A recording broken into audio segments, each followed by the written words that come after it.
Welcome back to Counting to Five, a podcast about the United States Supreme Court. I'm Mike, your host. This is our weekly YouTube live stream being broadcast live Thursday, March 22nd, 2018 at 9 p.m. Eastern Time. This live stream will also be posted as an episode of the Counting to Five audio podcast. If you're watching live, please feel free to ask questions in the YouTube live chat at any time, and I'll try to monitor it and periodically answer any questions as they come up. And in these weekly live streams, we try to keep up to date with the latest Supreme Court news. And this has been a busy week. There's a lot to cover today. So briefly, here's what I plan to cover. On Monday this week, the court granted one new case that will be argued next term, most likely in the court's October session. So we'll talk about that. The court also issued some notable orders in several other cases, and we'll talk about each of those. On Tuesday and Wednesday this week, the court issued a total of 3 new opinions in argued cases, and I'll be discussing each of these new opinions. At the end, finally, next week, from Monday through Wednesday, the court is going to be hearing oral arguments in 5 more cases. This is the second week of the court's March oral arguments, and I plan to briefly preview each of those 5 cases that'll be heard next week. But the first thing, before we get to any of that, I want to give a brief update on recent death penalty stay applications. And because of the number of cases I need to cover today, I'm going to try and keep things brief. But if you are watching live, feel free to ask questions. I'm happy to go into more detail if there are specific cases or questions that people have. But let's get started. So we'll dive into the death penalty stay applications. Really briefly, in last week's live stream, I discussed the application to stay the execution of Carlton Gerry, who was convicted of being the stalking strangler serial killer of Columbus, Georgia. And as of the start of last week's live stream, the court had not yet ruled on his stay application. During last week's live stream, the court issued its order denying the stay with no noted dissents or written opinion. So Gerry was executed later last Thursday night. If you're interested in more details about Carlton Gerry or his legal claims, you can listen to last week's weekly live stream episode for that. But moving on to new matters.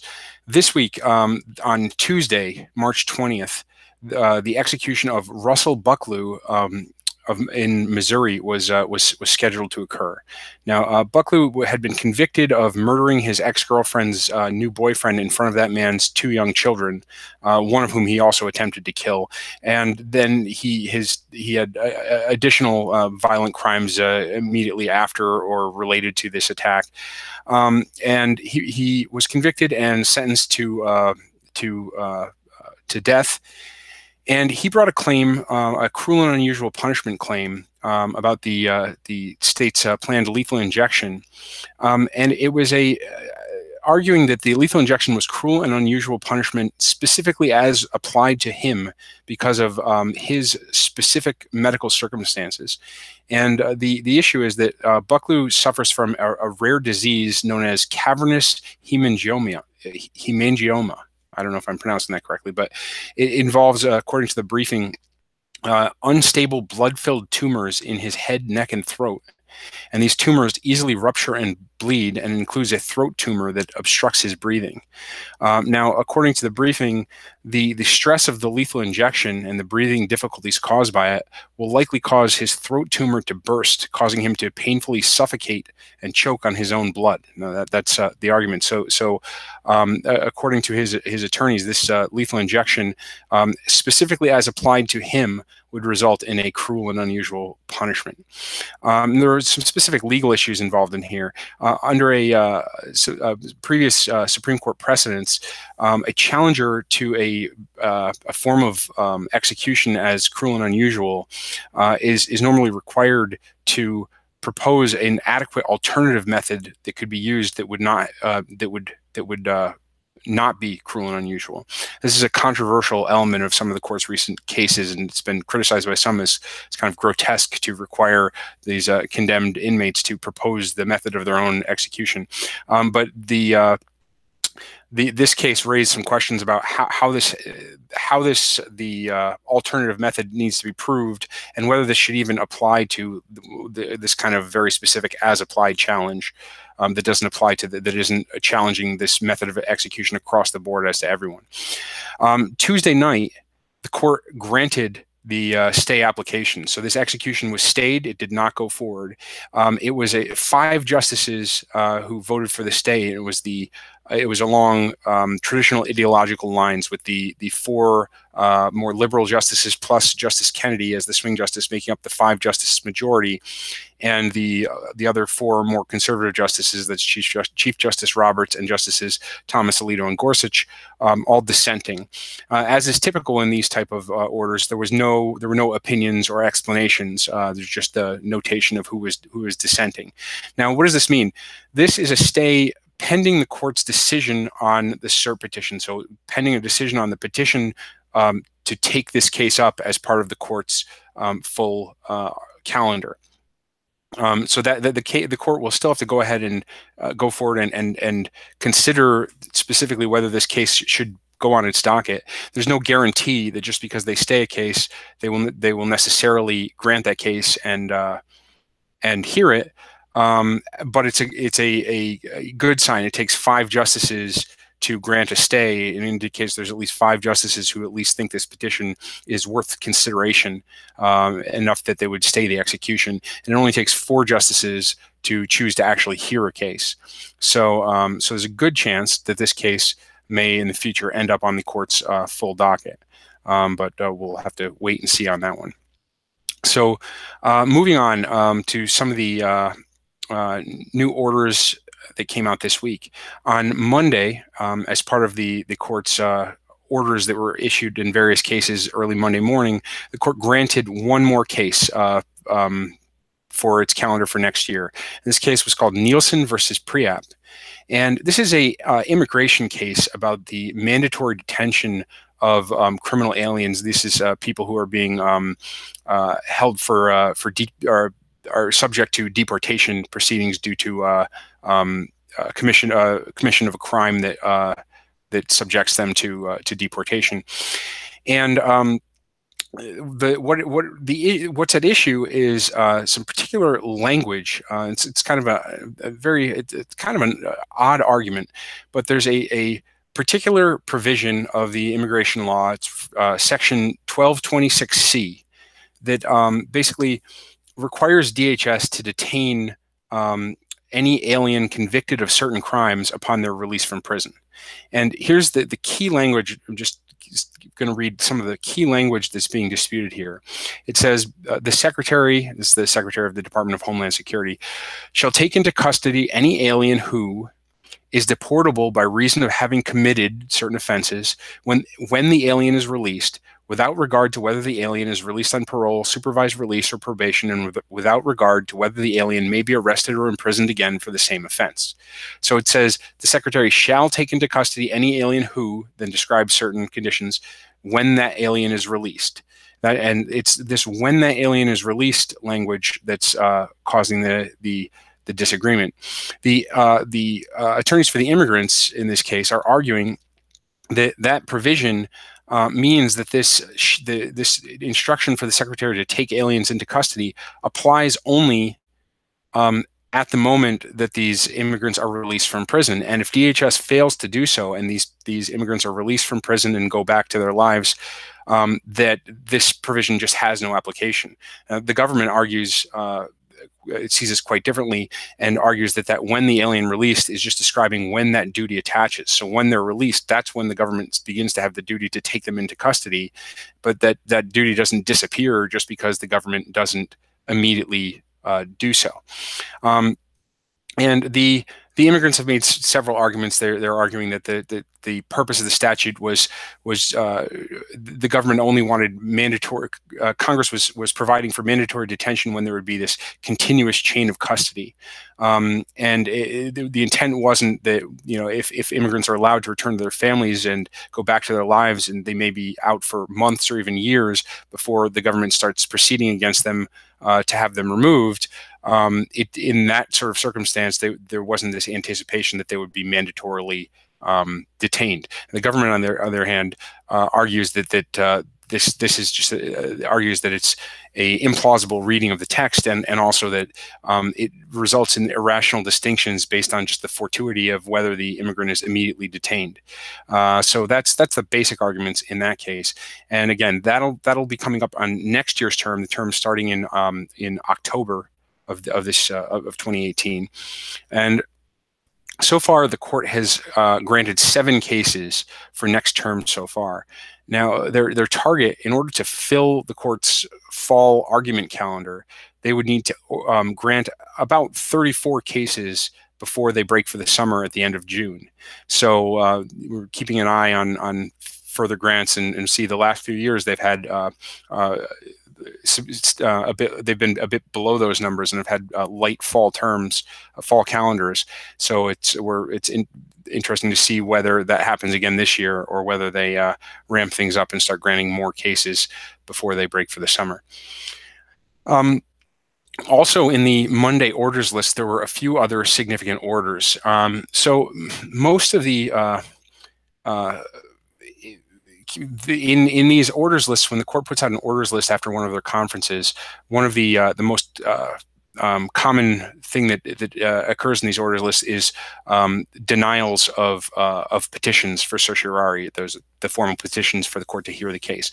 The court, if you've been following the court, you may know that the court gets somewhere in the range of 6,000 to 7,000 petitions a year in recent years, and in recent years has only been accepting somewhere in the ballpark of maybe 70 cases. It's even less this year, but in that ballpark of 70 cases. So it's somewhere around 1 in 100 gets accepted, and the rest are all denied. And usually these denials are just a one-line notation that just lists the name of the case and says that the petition is denied, and that's all. And there's no explanation or anything like that. But occasionally you get a little bit more, and that's what happened in one case on Monday's list. There was a case called Boyd v. Dunn, and there was just a one-line notation from that Justice Sotomayor was dissenting from denying the petition, meaning she wanted to take this case and is dissenting from the court's broader decision not to take.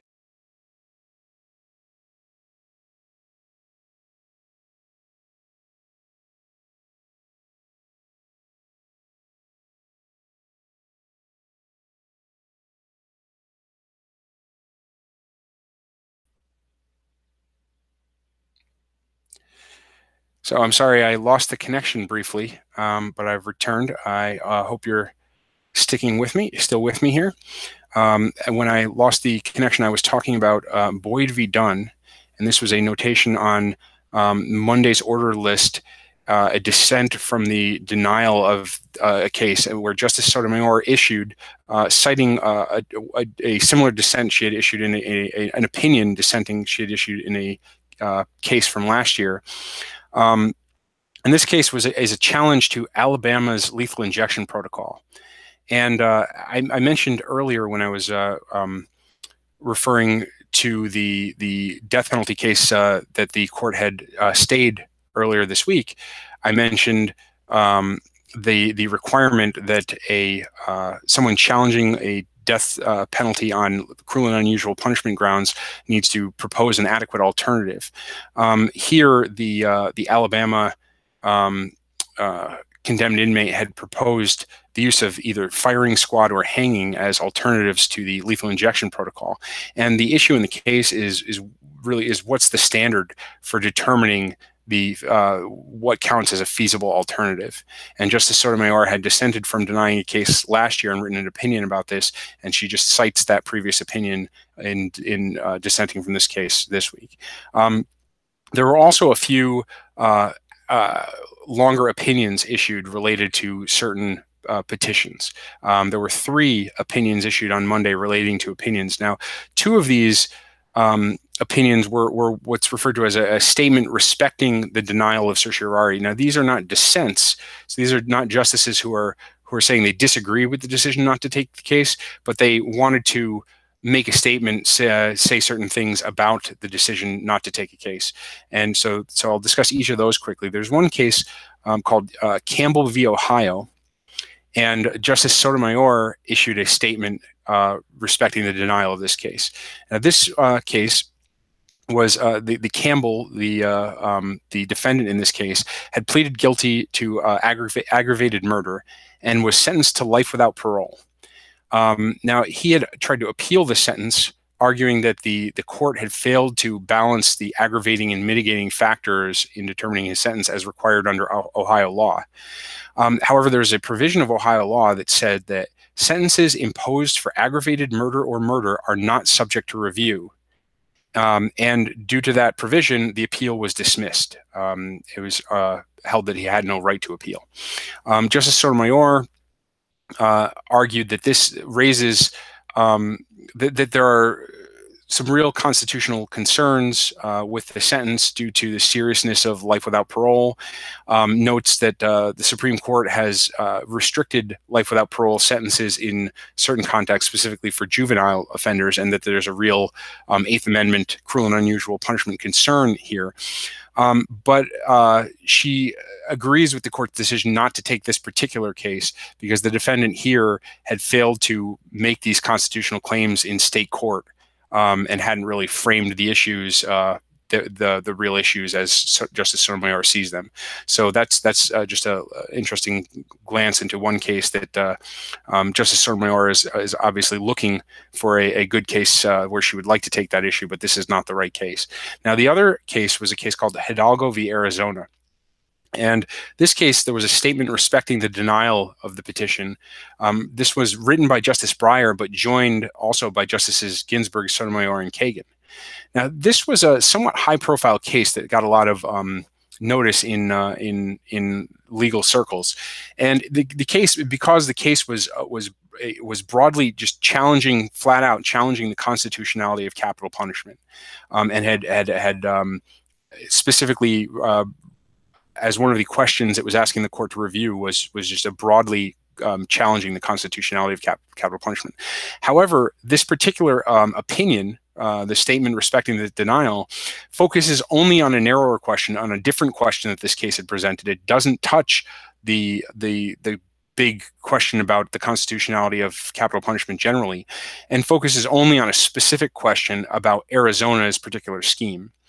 And this relates to the issue is that based on certain Supreme Court precedents, the court has said that in order to constitutionally have a capital punishment scheme, capital punishment basically has to be restricted to a subset of the most culpable murderers. And this requires states to have procedures to basically narrow the category of murderers down to only those who are kind of most culpable. And one method of doing that is to provide for aggravating factors and to say that only a murderer who also has at least one aggravating factor as defined under that state's law can be eligible for the death penalty. The issue here is, the claim is that Arizona has so many aggravating factors and they're so broad that virtually every murder ends up being ends up being a death eligible murder. And they had specific, based on public records requests, they had specific statistics. They'd gotten data or information on 866 capital murders and found out that out of those 866, 856 of them had at least one aggravating factor. And that, if you do the math, is 98.8%. So the argument is here, the Arizona system, even though they have these aggravating factors, isn't doing this sort of narrowing to the most culpable defendant or most culpable convicted murderers like the court says it's supposed to. Now, despite this, these Justice Breyer and the other three justices who joined him in this opinion, they agree that in this particular case, it wasn't the right case for the court to take. And the reason for this was just they said that there was an insufficient evidentiary record created below in this case. They said that this is the type of case that really needs more expert input, maybe empirical work, a detailed examination of these 866 cases to see if they're representative.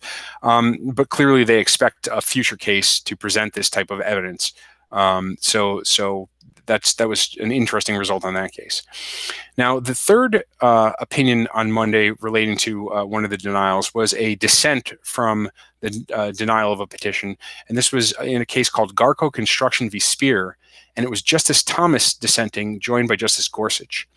And this case this is about something. It's known as Auer deference. That's spelled A-U-E-R, but pronounced Auer deference, and it's a rule of administrative law. And so this is relating to regulations that are passed by administrative agencies.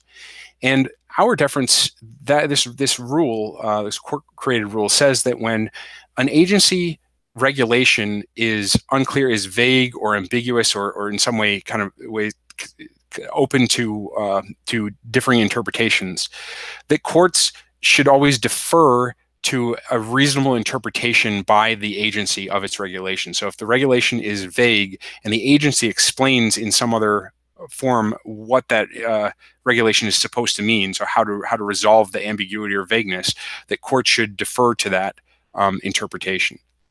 And proponents of this deference, they argue that this is kind of a common sense approach. The agencies are the ones with the on-the-ground expertise. They really understand these areas that they're regulating, and they have the like I said, the expertise and also the wealth of data and information that would be useful for creating these kind of gap-filling measures.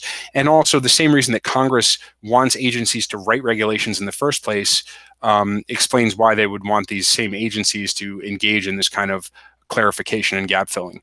Now, opponents of this Auer deference, they argue that what this actually creates is an incentive for agencies to use vague and general language in their regulations to give them flexibility to change their interpretation later on. And this results in, it undermines the guidance and fair notice that regulations are supposed to require. And also, the opponents argue that this allows agencies to do an end run around the procedural requirements for regulation. So normally, regulations, in order for an agency to promulgate regulations, they have to go through certain specific procedures. There's a notice and comment process where they have to publish their proposed rules and allow comments from the public and then respond to those comments. And also there's some very distinct differences in the legal weight given to regulations which have gone through this whole process and other forms of non-binding guidance when the agency just kind of gives guidance that isn't an actual regulation. But here, that kind of gets blurred together. If that guidance is in an area where the regulation is arguably vague or unclear, then that guidance now under this doctrine becomes binding and it kind of doesn't end run around these requirements. So it's a controversial doctrine, and it has a long history. This what's now often referred to as Auer deference used to be referred to as Seminole Rock deference after a case from 1945 called Bowles v. Seminole Rock and Sand Company. But the Auer comes from a case called Auer v. Robbins, a 1997 case that was a majority opinion, a strong opinion written by Justice Scalia.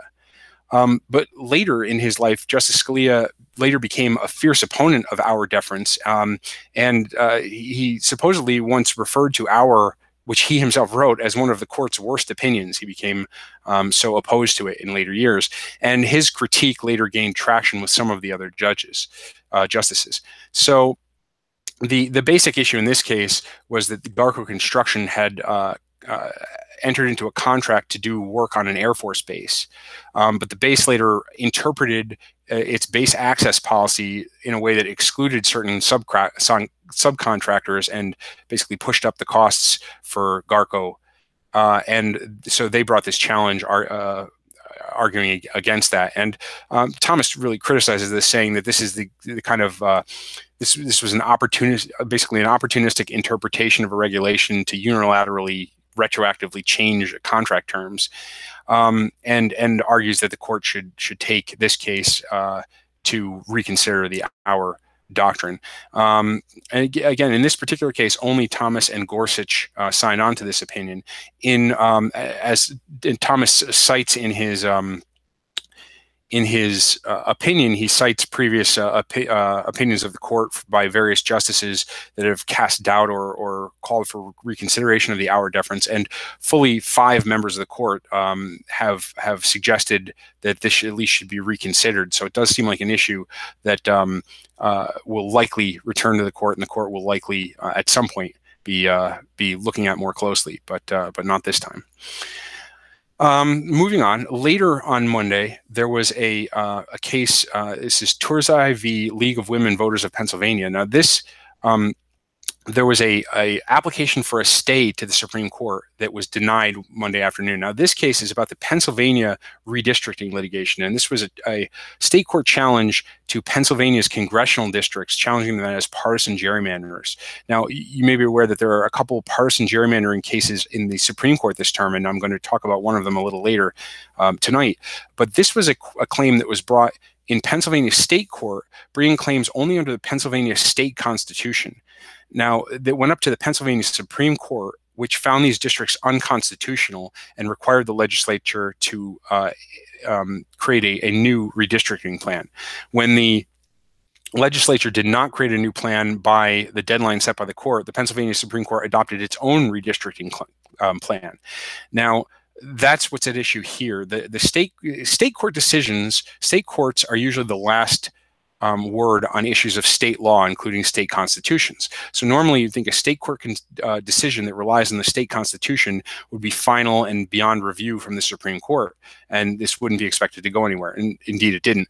But the challenge was brought here, saying that the Pennsylvania Supreme Court, in its interpretation and its actions, was actually violating the federal constitution by usurping responsibilities that are specifically assigned to legislatures, and basically just usurping legislative power in violation from the Constitution.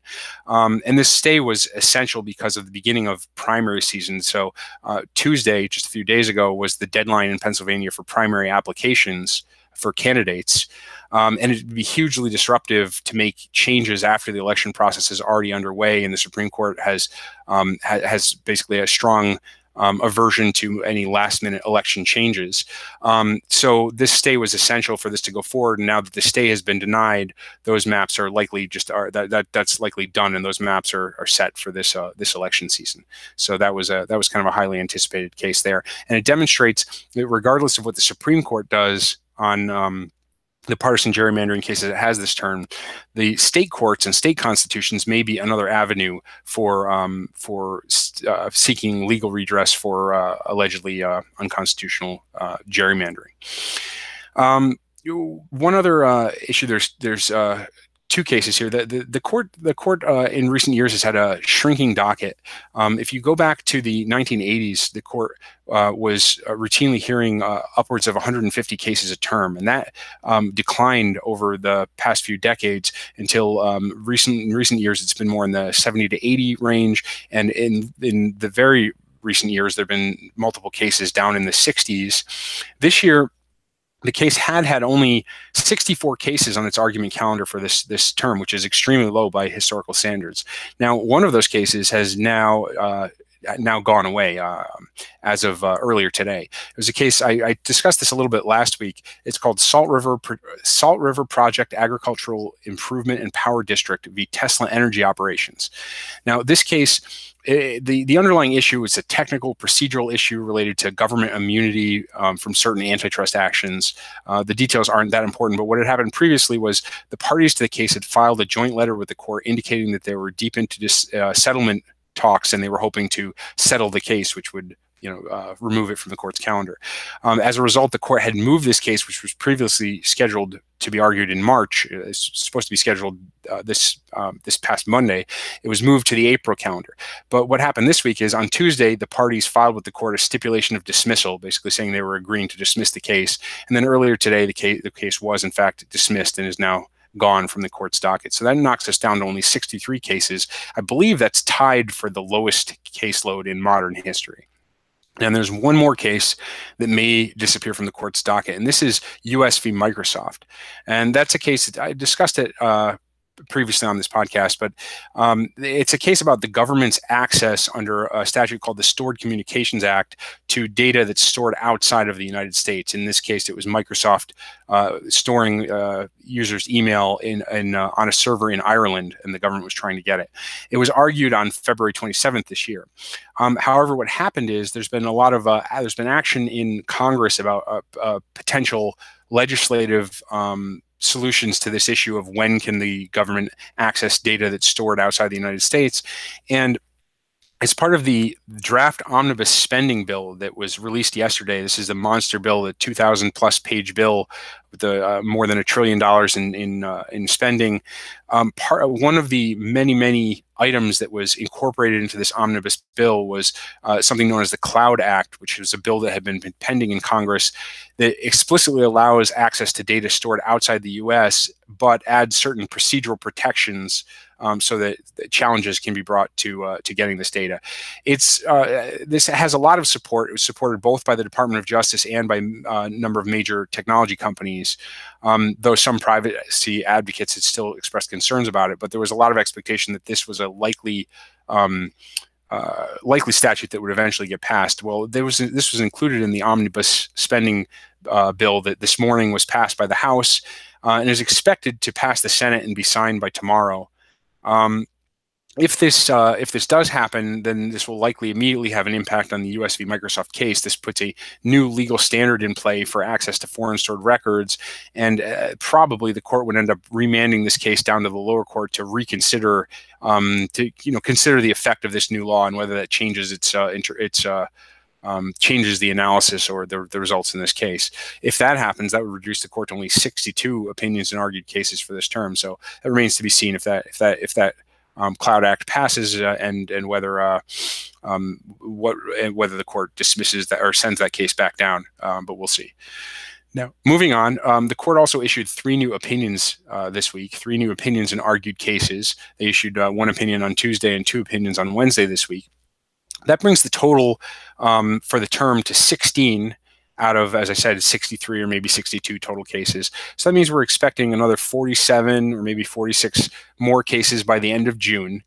So there's still a lot of opinions to come. Now, none of these 3 that came out this week are any of the high-profile, highly anticipated cases, but there's some interesting things in here, so I'm going to run through each of them very briefly. The first one is a case called Cyan Inc., the Beaver County Employees Retirement Fund.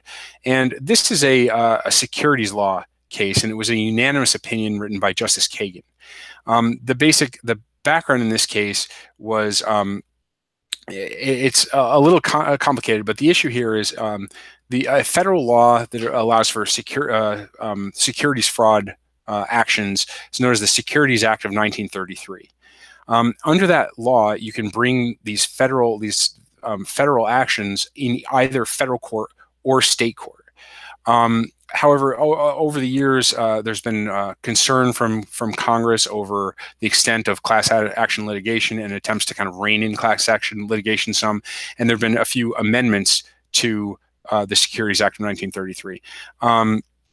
And the first one was in 1995. There was a act called the Private Securities Litigation Reform Act, which created a number of amendments to the 1933 Act, including that made it harder to bring these cases. In response to that, plaintiffs started filing the class action plaintiffs in securities fraud cases started responding by filing state law actions. So now, in many areas of the law, there are both state and federal laws that cover some of the same conduct, and plaintiffs often have a choice of bringing a claim under federal law, under state law, or under both. And this is one of those areas where both state and federal law were available to plaintiffs. So plaintiffs began filing more state actions in state court. And there were advantages both in terms of the law being used, the state law, and to being in state court. Many plaintiffs, especially in certain jurisdictions, feel that they have more sympathetic judges and juries in state court than they get in federal court, and like to be in state court if possible. Congress reacted to this this move to state law actions. Congress reacted to it by passing in 1998 something known as the Securities Litigation Uniform Standards Act, or SLUSA, which made some more various amendments to the 1933 Act. And the key one that was being argued over in this case was that one provision of the Act had prohibited securities fraud class actions under state law for securities that were referred to as, for what were referred to as covered class actions, which were certain class actions involving securities listed on a national exchange. So this was basically removing the ability to bring certain actions under state law when they related to these nationally traded securities. Where the issue came in is a different provision of this SLUSA, the 1998 amendment, referred to the concurrent jurisdiction of the state courts. That means when you can bring a federal action, an action under the Federal 1933 Act, either under state court or federal court. And it said that state courts retained this concurrent jurisdiction, so they do have concurrent jurisdiction, meaning they can hear these federal claims. And then it said, this is the language, except as provided in Section 77P of this title with respect to covered class actions. And there was a disagreement over what that did. Now, the company in this case, the Cyan, they argued here that what this did was it meant that everything that was considered a covered class action, defined as a covered class action under this, was now removed from the jurisdiction of the state courts. And that would include these federal law claims. So where previously, if you had a federal law claim, you could bring it in either federal or state court. The company argued, well, this says it makes an exception for these covered class actions, so that takes them out of state court. The court disagreed with that interpretation and said, no, actually, when it says except as provided in Section 77P, that as provided has to refer to a limitation to the jurisdiction of state court, and that's a reference back to the prohibition on state law class actions. So it's just basically saying that it's just basically making consistent and reiterating that you can't anymore bring these state law actions for these securities listed on a national exchange. So that was a win for the securities law class action plaintiffs in this particular case. Moving on, the next case, this is one of the two cases on Wednesday, was a case called Marinello v. United States. Now, this case was decided 7-2.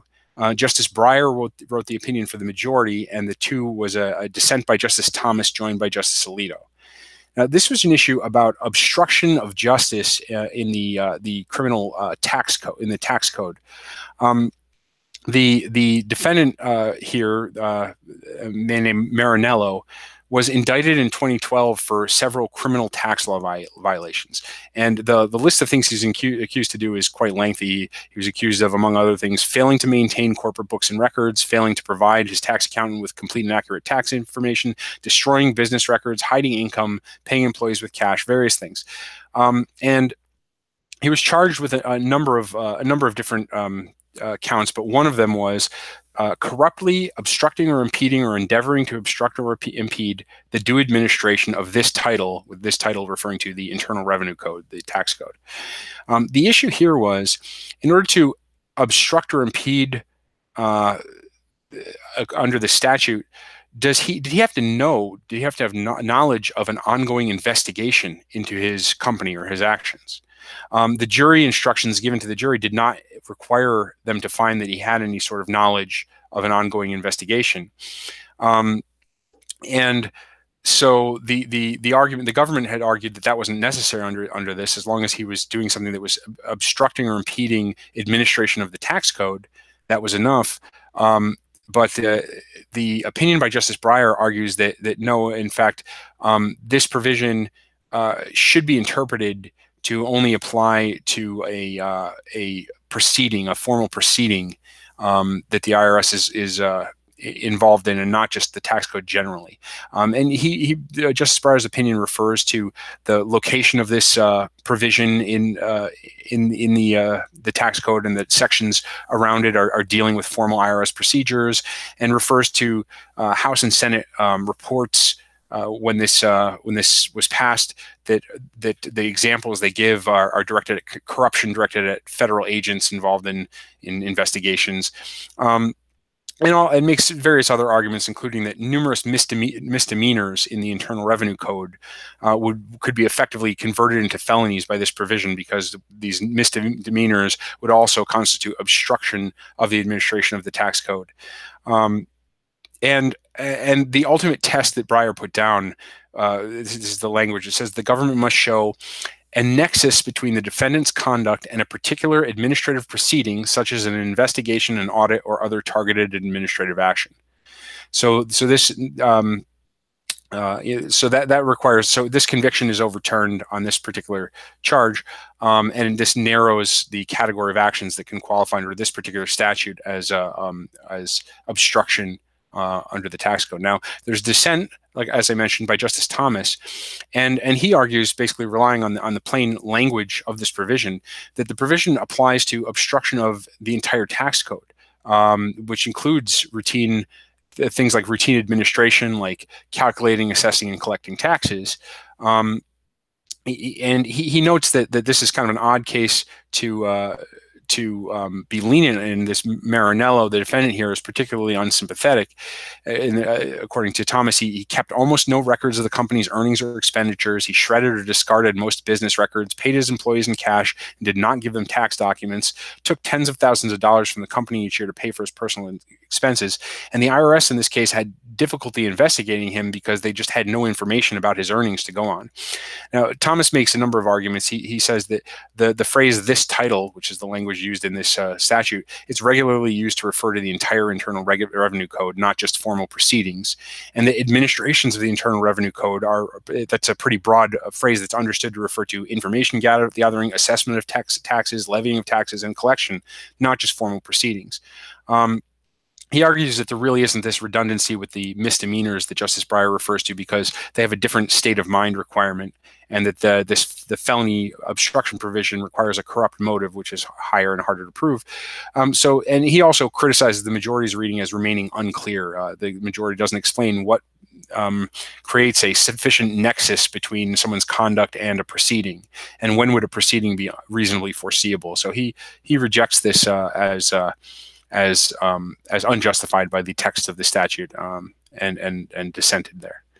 So our final opinion of the week, the other opinion that came down Wednesday, was a opinion called Ayestas v. Davis, and this was a unanimous opinion, this one written by Justice Alito, but there was a concurrence by Justice Sotomayor, joined by Justice Ginsburg, and I'll get to that in a few moments. But this is a criminal, habeas corpus case. So Carlos Ayestas was convicted of murder during a home invasion robbery, and he was unanimously sentenced by a jury to death. In his federal habeas corpus proceeding, he argued inadequate assistance of counsel. Ineffective assistance of counsel, arguing that his trial counsel had performed an inadequate search for mitigation evidence. Now, mitigation evidence is a broad category of any evidence that could be presented to a sentencing jury that might cause that jury to look more leniently upon the defendant and potentially vote against sentencing them to death. And the specific issues here are that the evidence that Ayestas was mentally ill. He was later diagnosed as schizophrenic and had a long history of drug and alcohol abuse, which both of these, the mental illness and the drug abuse, could be presented as potentially mitigating circumstances. The issue is that these claims, the inadequate assistance of ineffective assistance of counsel argument, was not made in his state habeas proceedings. Now, normally there's a rule in federal habeas corpus proceedings that if a claim is not raised in your state habeas corpus proceedings, it's barred from the federal habeas corpus proceedings. However, there's an exception that the Supreme Court made when the state habeas corpus counsel was also ineffective in failing to raise the trial counsel's ineffective assistance of counsel. Then you can then bring the case in your federal habeas corpus. It's basically to give the defendant at least one opportunity to effectively argue ineffective assistance of counsel at trial. Make sure that at least one stage along the way, they're assured by a court that there was effective counsel. The specific issue here is that in the federal habeas corpus proceeding, his attorney made a motion to the district court to asking for funds to investigate this potential argument, the ineffective assistance of counsel, which would require investigating the mental illness and drug abuse issues and the extent to which they were appropriately investigated by the trial counsel. And there's the provision that allows the court to provide funds for this type of thing. It reads like this. It says, upon a finding that investigative, expert, or other services are reasonably necessary for the representation of the defendant, the court may authorize the defendant's attorney to obtain such services, etc. So the key language there is it requires the court to find that these services are reasonably necessary. Now, the court denied this, holding that to meet the standard, he has to show that there's a substantial need for these investigative services, and hadn't shown that. And also, the court held that he has to have a claim that isn't procedurally barred, and that his ineffective assistance of counsel claim was procedurally barred because it wasn't raised in the state court hearings. So Justice Alito addresses each of these 2 points, and argues first that the court was wrong to use the substantial needs standard, and says that suggests a higher standard than the actual language of the provision, which says that it only needs to be reasonably necessary. So basically, the court applied a too stringent standard here. But on the procedural bar issue, he says that this doesn't account for the exception in the court's cases when state habeas ineffective assistance prevented the review of the trial attorney's ineffective assistance, and says that given that exception, this procedural bar rule isn't appropriate here, because there is an opportunity potentially for this defendant to raise that issue, to still raise that issue. So that's the basic decision by Justice Alito. Now, Justice Sotomayor, in her separate concurrence, goes much, much further.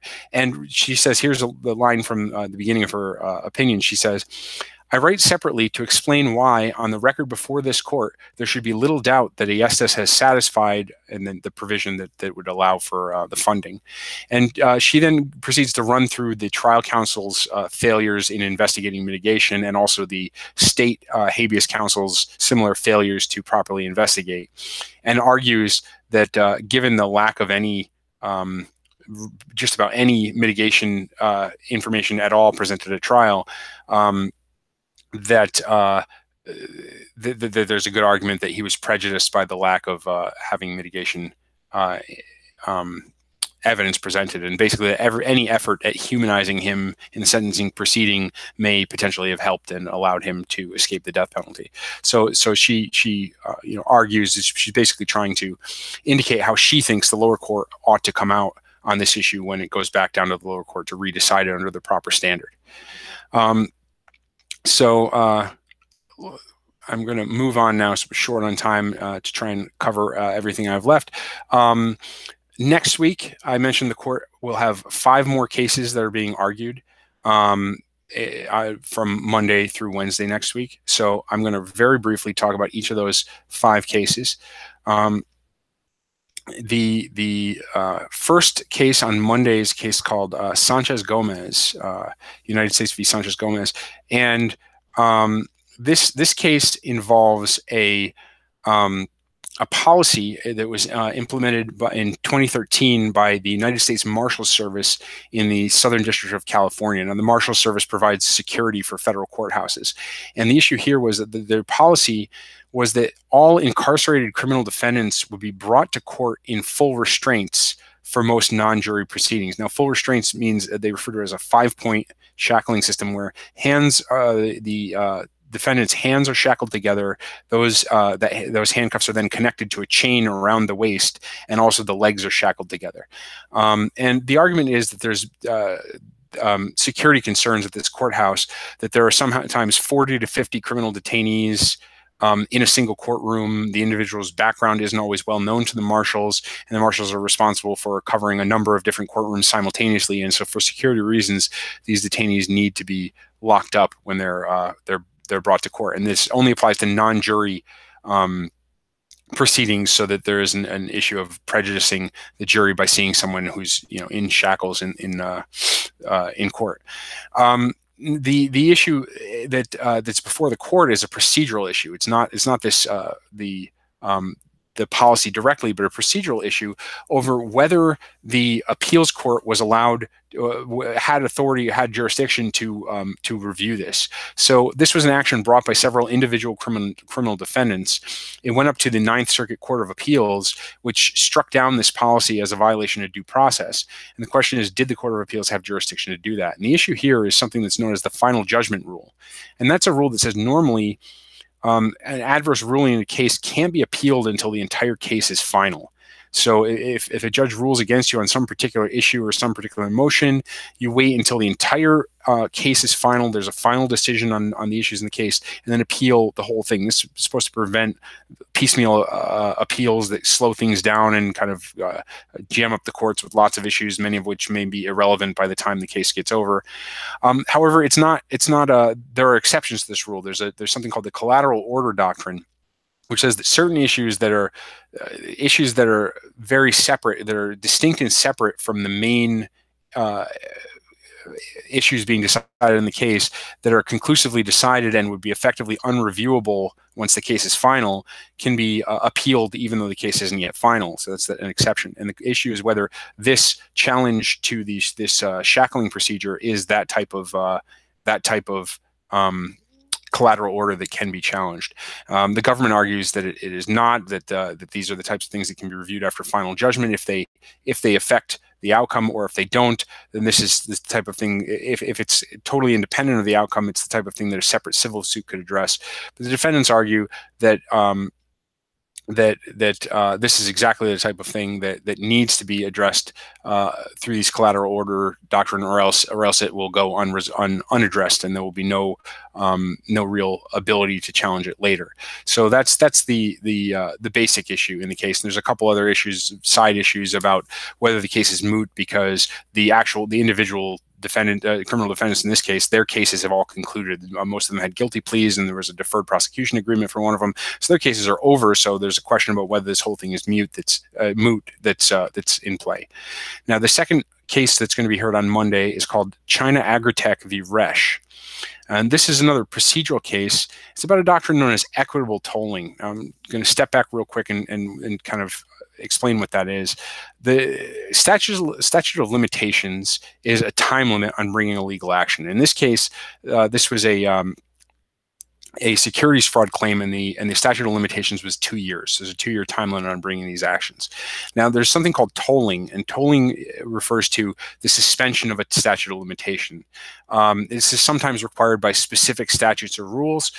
There was an opinion issued just earlier 2 months ago on January 22nd in a case called Artis v. District of Columbia that involved the tolling statute. It was an opinion specifically about tolling the statute of limitations.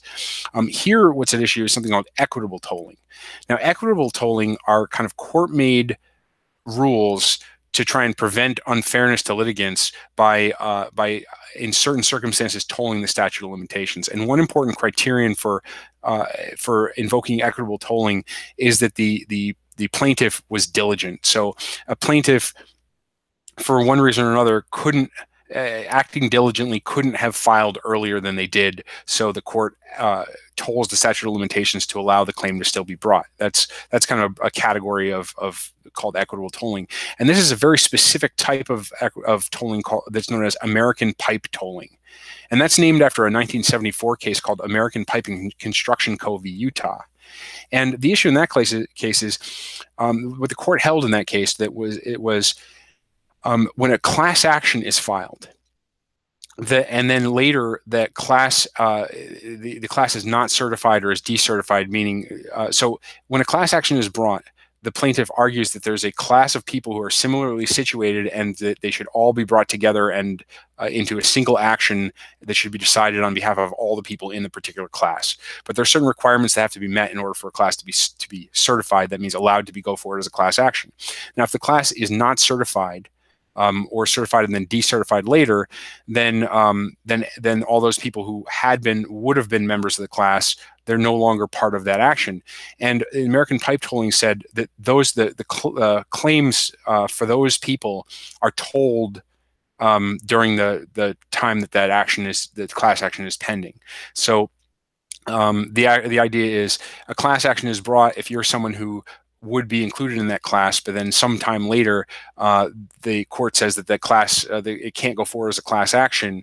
Well, the time when that was pending in court, that gets told, so you still have your claim alive and can bring your own individual action later. Now, the issue here is, the basic facts here are, this was the third consecutive class action filed against China Agritech for a particular instance of securities fraud, alleged securities fraud. Now, the first two times, for different reasons, the class action wasn't certified. So the court found that it wasn't appropriate for a class action and didn't certify it. A second class action was brought. The court again found it wasn't appropriate for class treatment and wasn't certified. A third class action was then filed, but this third class action was filed after the expiration of the 2-year statute of limitations.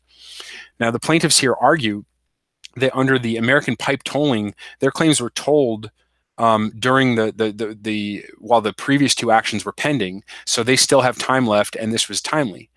The defendant argues that American pipe keeps alive only individual claims, not class claims. The argument here is that one of the key requirement of tolling is diligence, and the American pipe kind of held that there was no purpose served by the members of the class filing their own actions when they're included within a class action. So it didn't show that they weren't diligent by not filing, and so it allowed them to go later. But the argument here is that when this third class action was filed, this later class action after the time ran out, any people who were just swept into that third class action after the fact, they haven't shown any diligence and shouldn't be allowed to just be pulled in. The individuals who file the new action after the previous class actions aren't certified, they are diligent for themselves, but they have no, they can't pull in all these others. The argument on the plaintiff side is that each class member's individual claims are told under the American pipe rule, and the class actions are just a procedural mechanism to unify lots of individual claims. So if they all have individual claims, there's no reason they can't be pulled together into a class action. So that's the arguments there. So let's move on to Tuesday. We've got 3 cases left. I'm going to try and cover them very quickly. Tuesday, there's 2 cases that are closely related cases. They're both about criminal resentencing. The issue here is these relate to the federal sentencing guidelines. So I've discussed this on some previous episodes, but many federal crimes have extremely broad statutory sentencing ranges. For example, a crime might provide for 0 to 20 years imprisonment. Now, there's something called the United States Sentencing Commission that creates sentencing guidelines based on the defendant's criminal history and various characteristics of specific crimes. So based on the details of the particular crime and the criminal history, you can calculate a guidelines range, which it gives you a range of months for a particular sentence. Now, these ranges used to be mandatory, but after a Supreme Court decision called Booker, they became advisory only. Now, judges must calculate and consider these guideline ranges, but they're allowed to depart from them. They can go up or down, and they don't have to strictly follow these guideline ranges. The issue in this case is a provision of law. It's called Section 3582C2. And what it says is, in the case of a defendant who has been sentenced to a term of imprisonment based on a sentencing range that has subsequently been lowered by the Sentencing Commission, the court may reduce the term of imprisonment after considering certain factors. So what happens is the Sentencing Commission periodically goes back and revises its sentencing guidelines. And in doing so, they may change the range that applies to certain crimes or certain conduct. And if that results in a lower range, then defendants who are sentenced under that range can go back and request that the court resentence them. But the issue here in both of these 2 cases is, what does it mean for a sentence to be based on a sentencing range? And that can be more difficult to figure out than you might think. So the first of the 2 cases is called Hughes v. United States. And it refers to something that's known as a C-type plea agreement. And this is a plea bargain, a plea agreement, where the prosecutor and the defendant agree to the specific sentence or a sentencing range that the person is going to be sentenced to. So not just pleading guilty to a charge, but agreeing to a specific range. Now, this range, in order for this to go into effect, it has to be approved by the judge. But the issue is, what if someone has agreed to one of these plea bargains that provides a particular sentence or a sentencing range, and the guidelines range for their crime is later lowered? Do they have access to that provision that allows them to be resentenced? Now, the court dealt with this very issue just a few years ago in 2011 in a case called Freeman v. United States. But in that case, the court divided 3 ways. It was a fractured decision. 4 justices, the plurality, 4 justices said that this kind of agreement, a sentence under this type of plea agreement was based on the sentencing range when the guidelines range was part of the judge's framework in approving the agreement. So when the judge relies on the guidelines in order to approve the agreement, then that counts. Justice Sotomayor concurred, so she was with the majority on the result in that case, but had a very different reasoning. She said basically that the sentencing range, it was only based on the sentencing range when the agreement itself was expressly or clearly, just from its terms, was relying on the sentencing guidelines. So she's not looking at what the judge does, she's looking at what the agreement says. Now, the 4 justices in the dissent said the judge's decision is what matters, but what the judge is basing it on is the plea agreement, not the sentencing range. So it's basically never applies under those 4 justices. So the question is, when you have the court is splintered like this, what's the precedent and what counts? Well, the answer is, the standard answer is, there's a case from 1977 called Marks v. United States, and there's something that's come out of that case known as the Marks rule. And what that rule says is, when no single rationale explaining the result gets 5 votes on the court, then, and this is the quote, the position taken by those members who concurred in the judgment on the narrowest grounds is considered the binding precedent. Unfortunately, this has proved to be easier said than done. And what is the narrowest grounds? That's not explained by the Marks opinion, and lower courts have differed in what that should mean and how to apply the narrowest grounds tests. And it results in a lot of strange puzzles and oddities in how to apply these fractured decisions. And it's been a highly criticized rule over the years. The Supreme Court, even though this rule has been around for 40 years, the Supreme Court hasn't really clarified how it's supposed to work. Now, when you think about it, this makes sense. The Supreme Court isn't bound by its own precedents. The court can always overrule a previous court decision. Even a unanimous decision can later be overruled. So what ends up happening is, when one of these fractured precedents returns to the Supreme Court, the court usually just ends up redeciding the underlying legal question and doesn't address what was the right Marks result under its previous decision. It just redecides it and says it sets a new legal standard. Occasionally, the Marks rule makes a brief appearance in Supreme Court opinions, but usually it's different justices disagreeing in a splintered case about whose opinion ought to be considered controlling, and it doesn't really clarify things. But in this case, the court specifically included in the issues it was going to hear in this case this Marks question of how to determine the Marks rule. Now, this particular case, it's very similar to the Freeman case that I just mentioned with the C-type plea agreement. But the facts here are that here the judge considered the sentencing range in approving the plea agreement, so that would fit under the 4-justice plurality. But the agreement itself didn't explicitly rely on the sentencing range. So under Justice Sotomayor's test, this wouldn't qualify. So the issue here is, if Justice Sotomayor's concurrence is considered the narrowest ground under the Marks rule, then the defendant loses. So the defendant is challenging this interpretation of the Marks rule. And so the big question is here is, will the court revisit this Marks rule? The only change on the court since Freeman, the splintered case, is the replacement of Justice Scalia with Justice Gorsuch. It's not clear how this will affect where he would necessarily fall on this. He could change the balance on the 4-1-4 division on those positions, but it's unknown at this point. But the question is, which is harder for the court to find a 5-justice majority on what the standard should actually be in these situations, or finding a 5-justice majority that can agree to how the Marks rule should actually apply.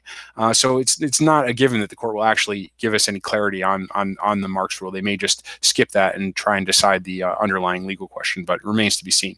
So the other case being heard the same day that also involves the same resentencing issue, the facts are a little bit different. So in that case, there were 5 defendants who all received very lengthy drug sentences. Now, these lengthy sentences also had attached to them mandatory minimums. Most of them had 20-year mandatory minimums.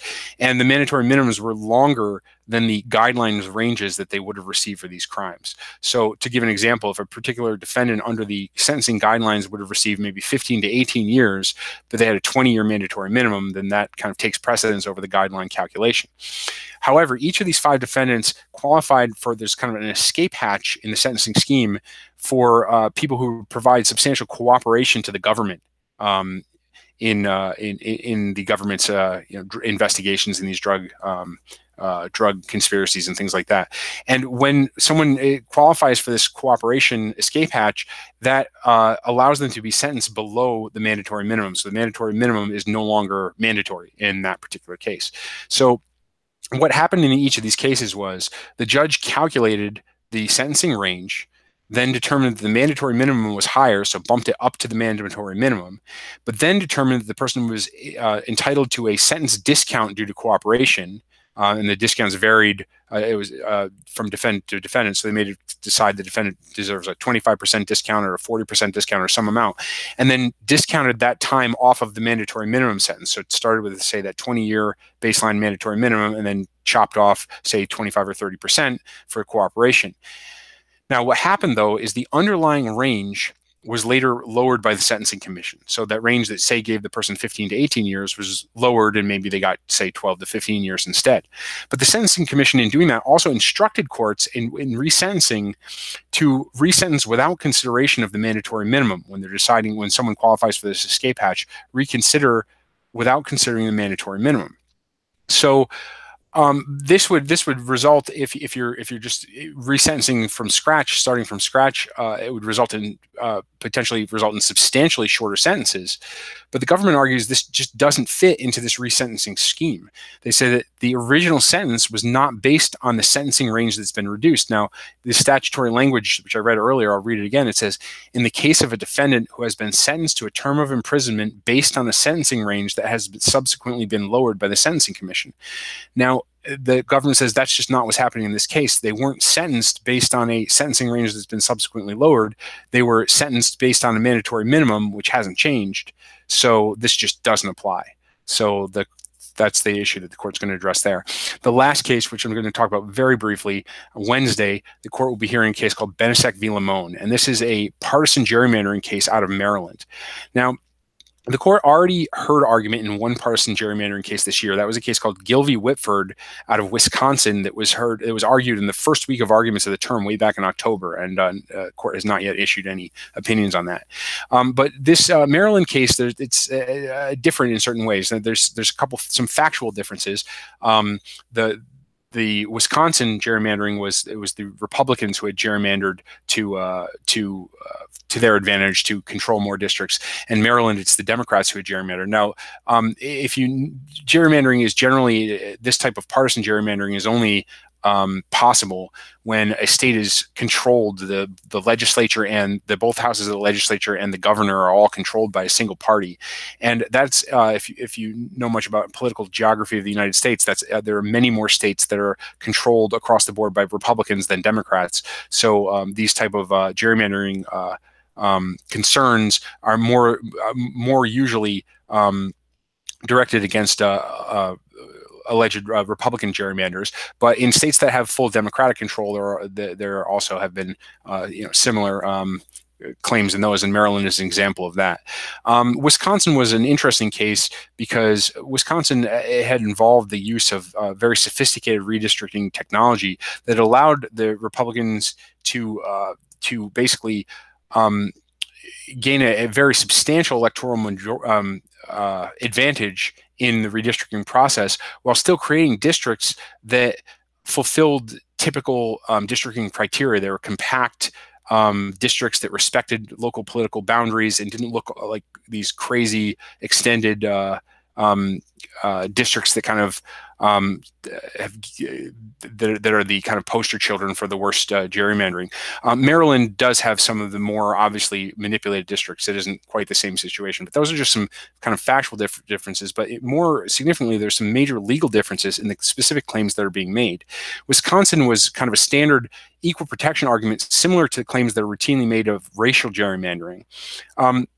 But the key thing in Wisconsin was that the challengers to the gerrymandering in Wisconsin were arguing that the court should decide the case according to certain tests proposed by political scientists that kind of generally fall under a category called partisan symmetry tests. They're tests that would show were supposed to demonstrate whether electoral districts had been tilted too much toward one party or another. And these tests are highly contested and very have been a lot of arguments back and forth about whether they're really reliable or they're too manipulable. But Maryland, the challengers in Maryland took a very different tact. In Maryland, the claim that was brought is a First Amendment retaliation argument. So the argument here is by disadvantaging voters specifically on the base of their party affiliation or prior voting history, that's retaliating against someone for their First Amendment activities. Membership in a political party is classic protected First Amendment activity. And so the argument is that this is just purely based on the intent of the lawmakers. If the lawmakers are deliberately designing districts in a way that it disadvantages people because they belong to a particular party or because they tend to vote for a particular party's candidates, then that's a retaliation on the basis of the First Amendment. And so the court took up this case also with these different arguments. Now, as I mentioned, the Gill v. Whitford, the Wisconsin case, was argued back in October, but it still hasn't come out. A lot of people speculate that these two cases will probably be released together because there will be so much overlap between the discussions and what the court decides in the two. So a lot of people don't expect Gill for a while yet until the court is ready to decide Benesek after it's argued the Maryland case. But that's just speculation. No one knows for sure. There's also a lot of speculation about why the court took the Benesek case after already having the Gill case on its docket. One reason could just be that members of the court thought that this First Amendment argument was just a better theory than these political symmetry, equal protection arguments that were made in the Wisconsin case, and they wanted to get a case that really squarely presented that First Amendment claim. But there's also a possibility that there was some, it's just been speculation that there was kind of partisan optics in play, that the Wisconsin case involves overturning a map that advantaged Republicans, and that maybe there are members of the court that would like to have a case that has the reverse on there, so that if they decide both of these cases in the same way, striking down maps in both cases, they can at least it'll have better partisan optics of not favoring one side over the other. But that, again, all just speculation.